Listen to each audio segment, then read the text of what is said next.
Olá, meu povo! Sim, senhor, se você está aqui e eu também, é porque nós somos primeiramente o quê? Parceiros, é óbvio. Sempre, tá bom? Sempre. Quando vocês precisarem, nós estamos aqui. Professora Tati tá aqui juntinho com vocês na revisão, sim, de recuperação. Tá? Essa é a nossa aula 30.1. Pois é, deu alguma coisa ruim, né? Mas não tem problema não, que a gente aqui tá, como a gente falou, é parceria, tá bom? Estamos juntos e fortes para que você consiga concluir. Óbvio que você agora já na reta final, você está no terceiro ano. Óbvio que você não vai ficar retido em nada, né? Vamos embora, vamos concentrar aí as nossas forças, a nossa energia para estudar e finalizar com sucesso esse processo. Tudo bem? Nossa aula 30.1, como eu estou dizendo. E aí a gente tem as seguintes pegadas aqui para essa revisão. Pode abrir para mim, diretor. Ó, vou girar igual o negocinho. Na revisão para a recuperação da unidade 2, a gente vai enfatizar 3 aulas. Olha que tranquilidade, né? 3 aulas, aí você vai prestar bastante atenção agora, que é aquela pergunta que caiu relacionada a algum processo que a gente vai tratar aqui de novo, né? Dentro da revisão, que a gente mesclou aqui, né? Trouxe algumas de lá para a revisão de recuperação. Mas a gente tem também aqui, ó, caneta. Temos também a questão das pragas, as principais pragas associadas às culturas nos SAFs, perfeito? E vamos enfatizar novamente sobre o processo de adubação, que é muito importante, e também sobre as podas. Tudo certinho?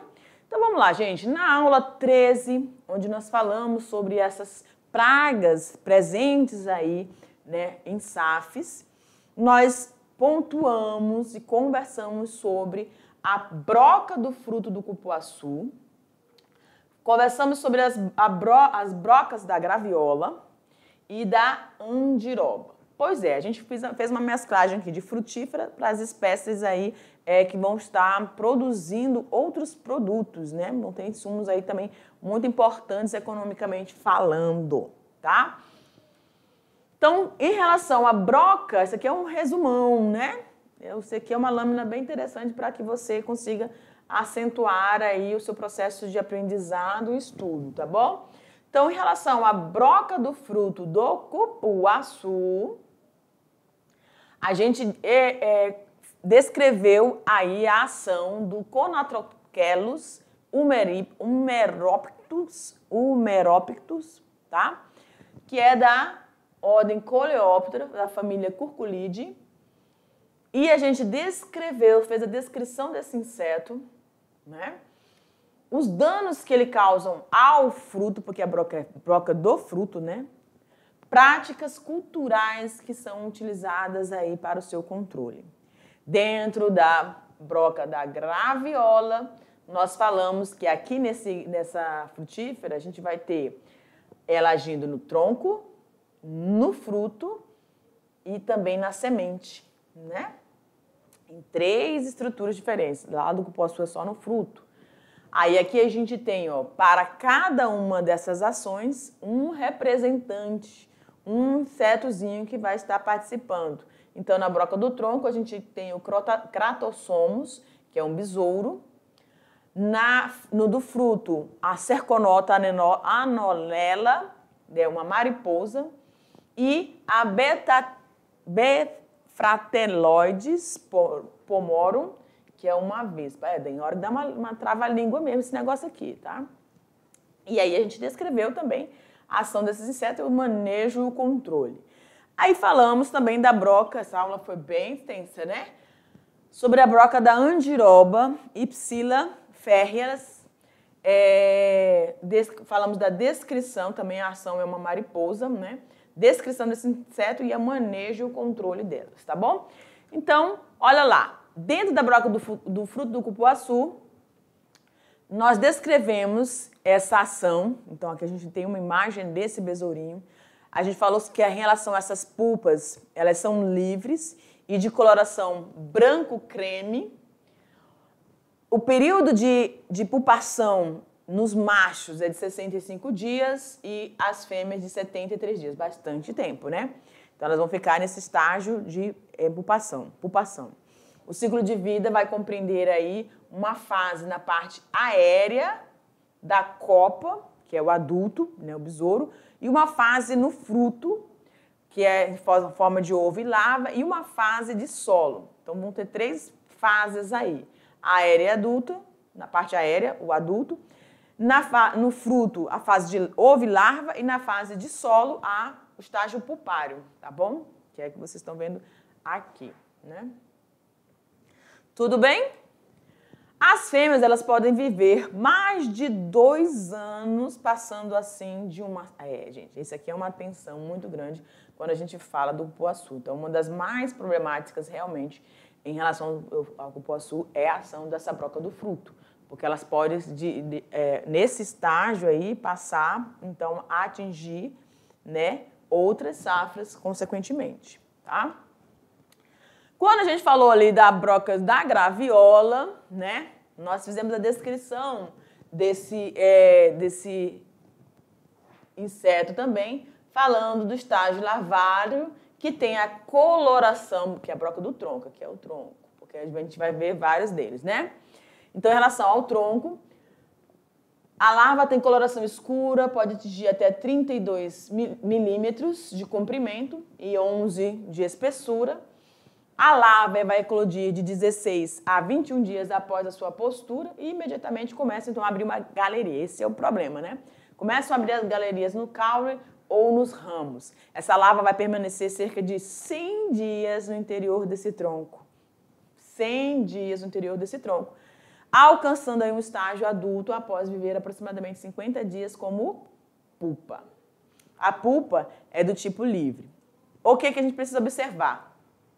Os sinais característicos desse ataque, que são a presença de um escorrimento negro na casca das árvores associadas à sua presença, na base do caule, e excrementos e serragens que vão ser expelidos pelos orifícios construídos por essa larva, resultantes, então, da atividade de broqueamento. Então, você vai ter, o que é o ponto-chave aqui são esses escorrimentos, né, que são produzidos aí, e a gente consegue evidenciar isso no caule dessa planta, né? Aqui a gente está vendo o besourinho, a ação, olha aqui, ó, que a gente acabou de descrever, esses excrementos aqui, e a ação da larva aqui no caule, tá?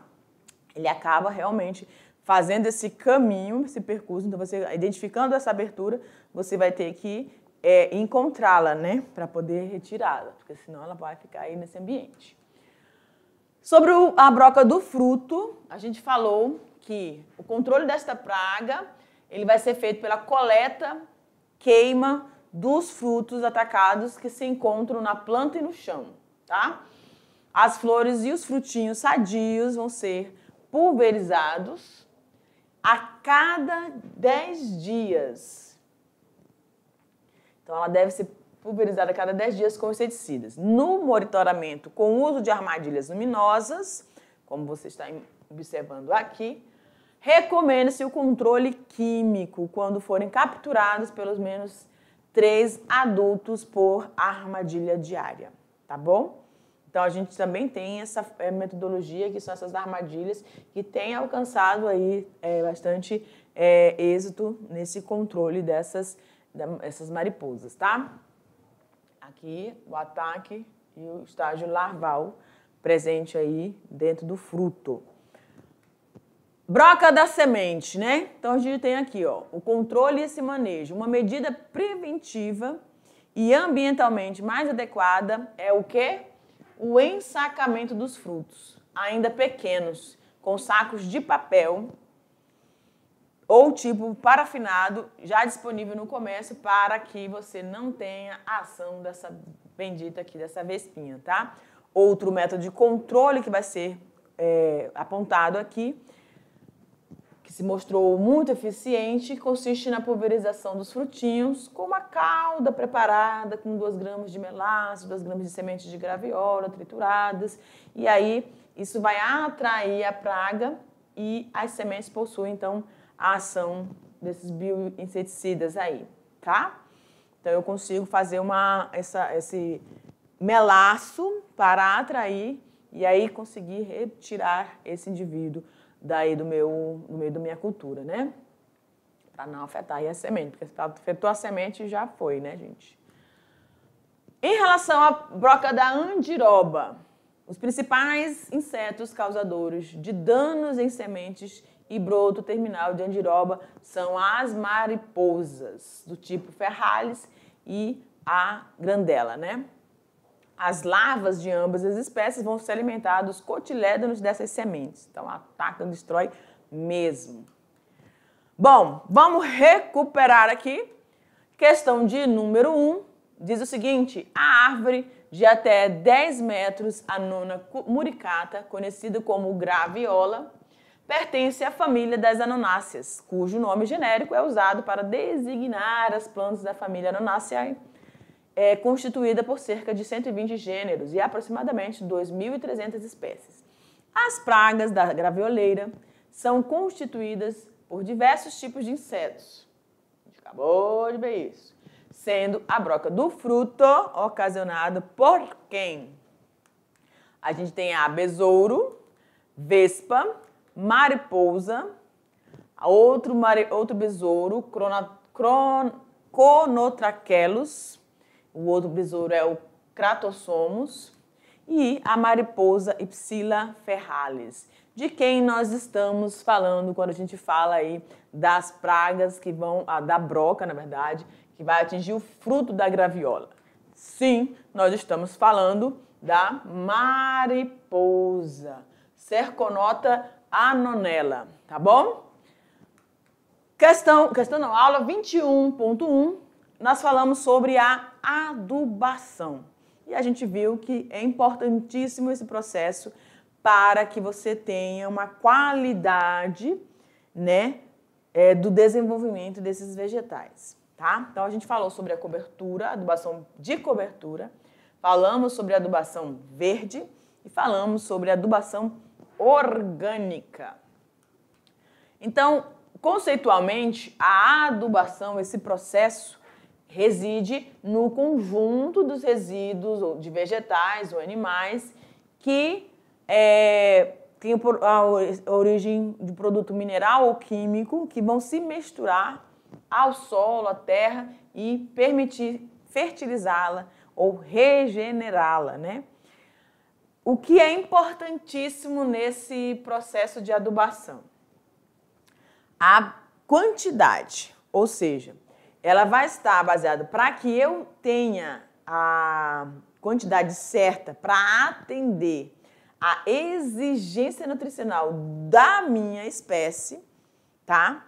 Que eu estou tratando ali nesse processo de adubação, eu preciso de uma análise do solo, das características desse solo e de recomendações técnicas nessa dosagem. A gente discutiu isso aqui durante a aula, que é a mesma coisa que você ir ao médico, tá com uma deficiência, com uma situação, vai ao médico, ele faz uma prescrição e você tem que seguir aquela prescrição médica, tá? Medicamentosa ali. Porque senão você pode fazer indução de uma dosagem, uma superdosagem e dar mal, né? Se dá mal aí, tá bom? Então, essa quantidade também é muito importante e fundamental quando a gente fala no processo de adubação. Até porque o desperdício ou o excesso pode vir a contaminar, pode vir a prejudicar a qualidade desse solo, tá bom? E também as coisas demais, tudo que é em excesso também é prejudicial, gente. Então, tem que ter sempre uma dosagem. Em relação à adubação verde, que é uma técnica agrícola utilizada para melhorar as características, tanto químicas quanto físicas e biológicas de quem? Do solo. Ela utiliza de preferência as plantas leguminosas. Pode utilizar outros? Pode, mas as plantas leguminosas, elas têm aquela associação, né? Elas formam aqueles nódulos, né, nas suas raízes e que permite que bactérias elas consigam fazer essa fixação do nitrogênio aí ao solo, permitindo transformações químicas desse nitrogênio, que era atmosférico, e agora passa a ser uma substância química que vai ser importantíssima para o início do desenvolvimento do vegetal, né, na sua forma de nitrito e nitrato aí, tá? Pode ser realizada também pela poda, né? No caso de uso de espécies arbustivas, que são as adubadeiras, como o ingá e o feijão guandu.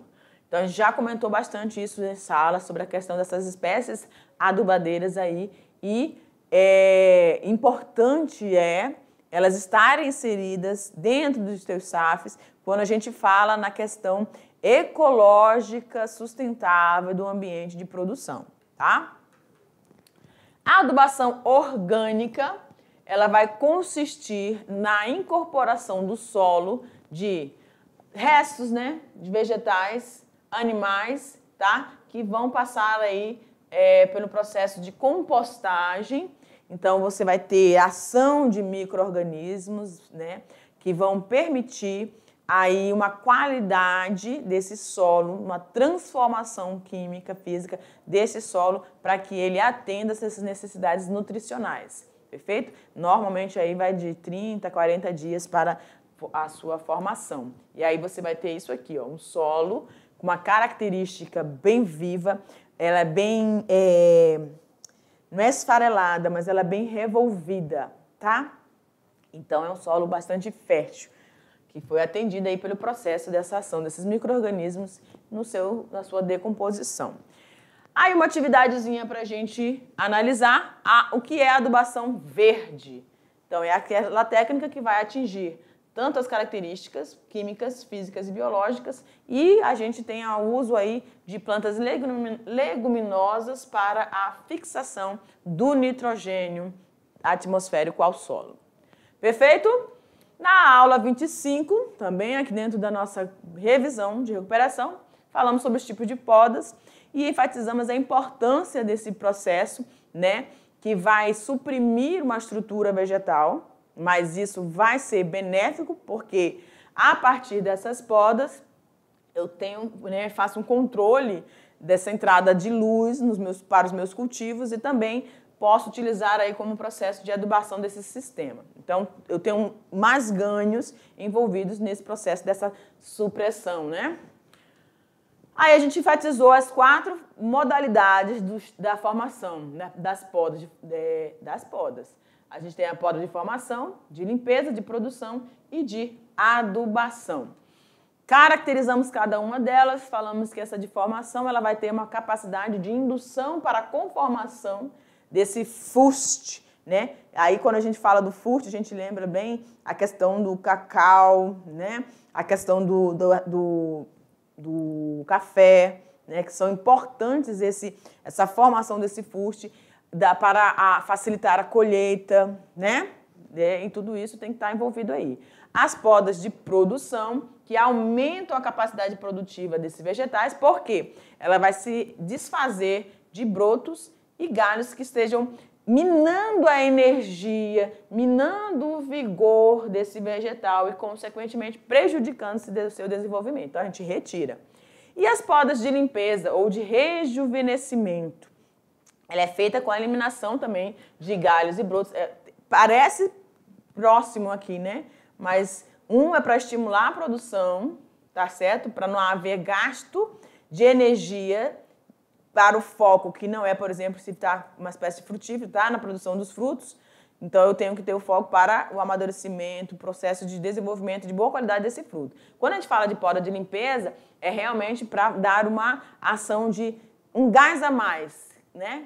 Tipo quando a gente corta o cabelo, parece que a gente rejuvenesce, né? É mais ou menos isso, né? Galhos secos, velhos e mal formados, então eu retiro também para poder dar esse vigor para a minha espécie. E aí falamos da poda de adubação, também que tem que ser feita periodicamente nas espécies perenes, produzindo aí um material de decomposição do solo e também, obviamente, o mais importante, a liberação dos nutrientes para os vegetais que estão agindo sobre esse solo. Galerinha, Agora é com você, tá bom? Agora é com você, nada de ficar aí colando, não. Vamos concentrar que vai dar tudo certo. Uma excelente prova. Tchau, tchau.